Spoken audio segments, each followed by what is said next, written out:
Hello students, today we are going to learn symmetry of a wave function of indistinguishable particles of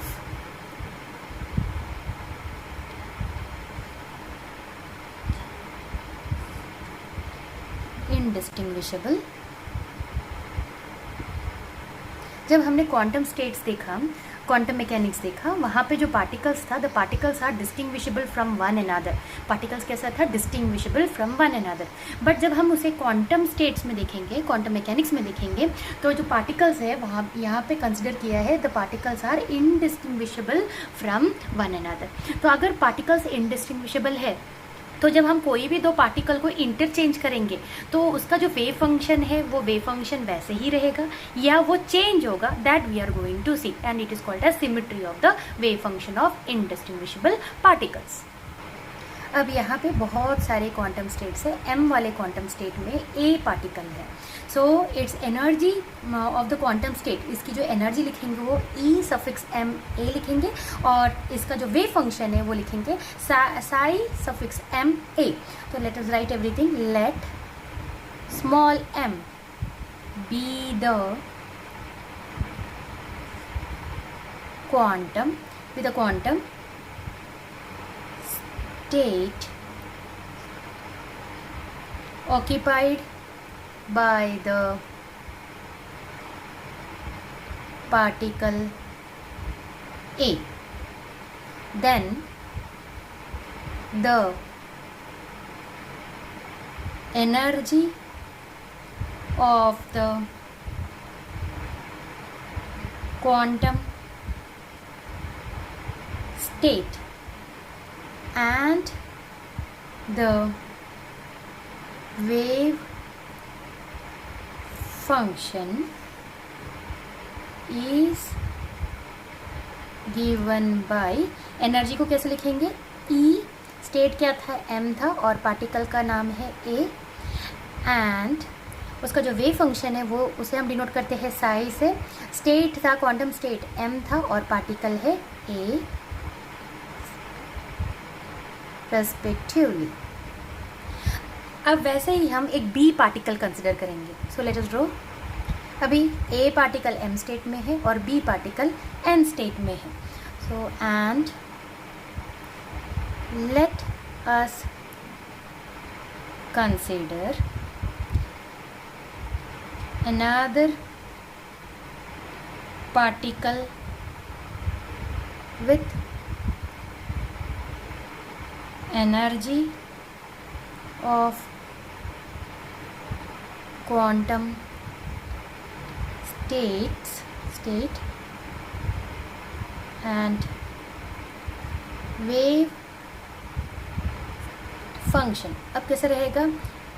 energy E है, state N है, particle B and wave function Sai है। N is the quantum state and B is the name of the particle respectively। अभी हम क्या करने वाले, ये जो पार्टिकल है, particle A and particle B, इनको हम क्या करेंगे? इंटरचेंज करेंगे।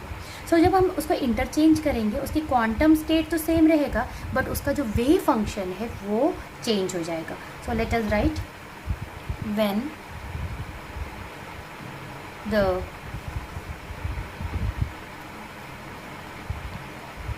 particles are interchanged, energy of the quantum states remains the same। यानी ये energy associated with the quantum state कैसा रहेगा?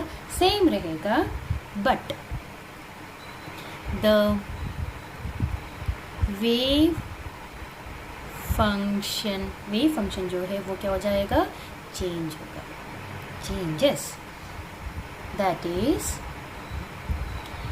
ई M A plus E N B is equal to EM अभी बी हो गया क्योंकि एम स्टेट में अभी बी आ गया है, और प्लस ई एन में अभी ए आ गया।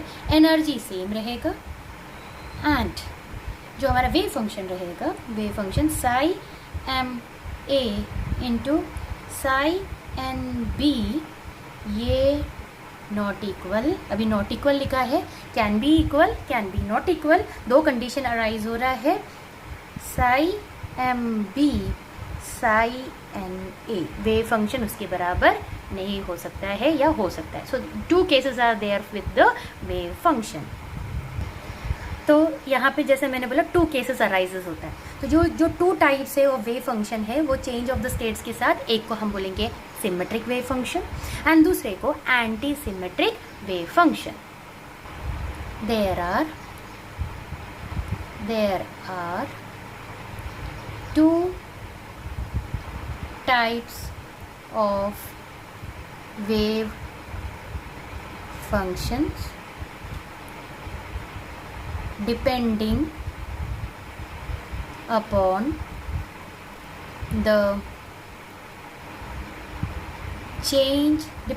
the change of states, which is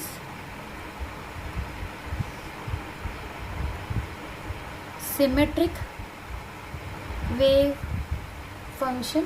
First is symmetric wave function and another one is anti-symmetric wave function. Symmetric wave function and anti-symmetric wave function. First is symmetric wave function. अब symmetric wave function कब होगा? There is no change in sign. हमने दो particles को क्या किया? Interchange किया। जब हमने पार्टिकल इंटरचेंज किया तो वेव फंक्शन में if there is no change in sign as well as in magnitude, then it is called as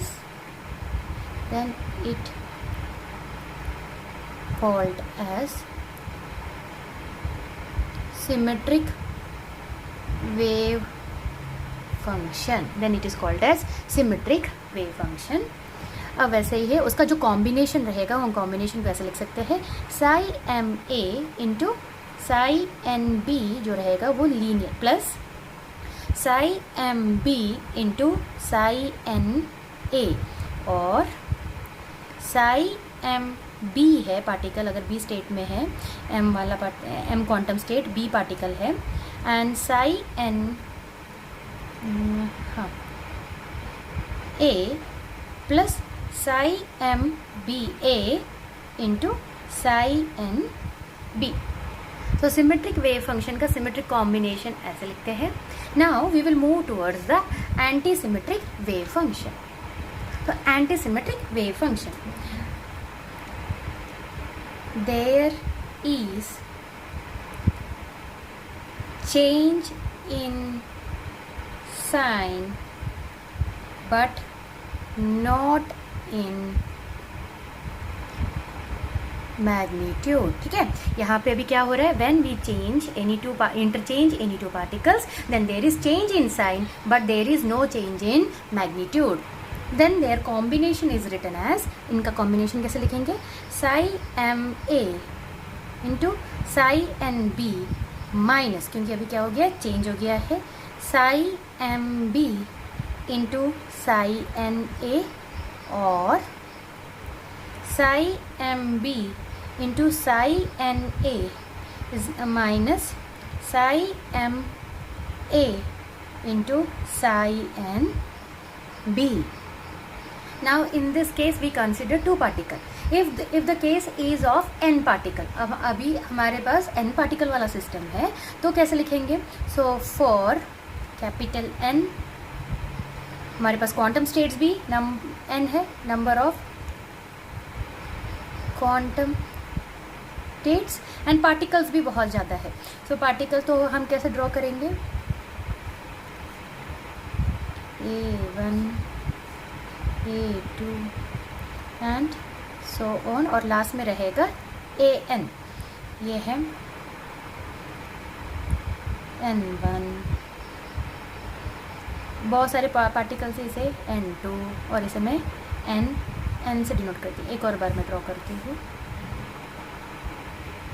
a1 a2, बहुत सारे बीच में क्वांटम स्टेट्स है, and last is an. First quantum state n1, second quantum state is denoted by n2, and the last quantum state is denoted by nn. तो ये जो case है that is for n number of quantum states and n number of particles are there. Then the symmetric wave function is written as, for symmetric wave function जो combination है वो कैसे लिखेंगे, summation आ जाएगा, summation psi of n1 a1 dot psi of n2 a2 psi of n3 a3, and it will continue till the last. For antisymmetric wave function, for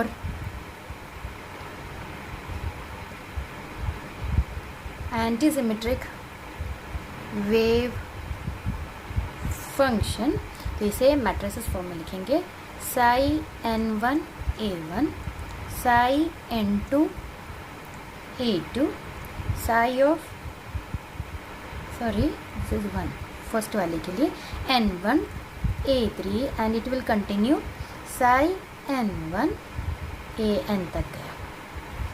यहाँ पे second quantum state के लिए लिखेंगे psi n2 a1 psi n2 a2 psi n2 a3 psi n2 an.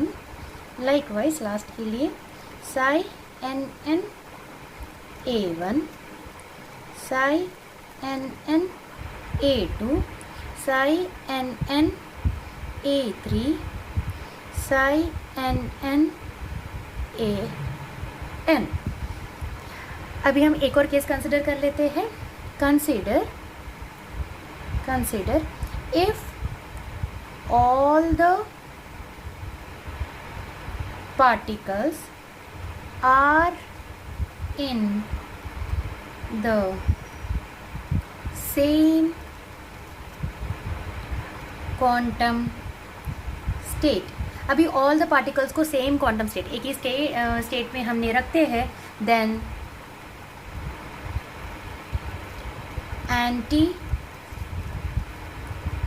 antisymmetric wave function does not exist। ठीक है, antisymmetric wave function does not exist. So जो bosons है they are symmetric particles, and जो fermions है they are antisymmetric particles. ठीक है, तो वहाँ पे जब बोसोन्स आएगा तो वहाँ पे सिमेट्रिक वेव फंक्शन हमें मिलेगा upon interchanging of any two particles. And अगर मैंने फर्मियोन्स कंसिडर किया तो when I interchange the particles then antisymmetric wave function मुझे मिलेगा। Thank you.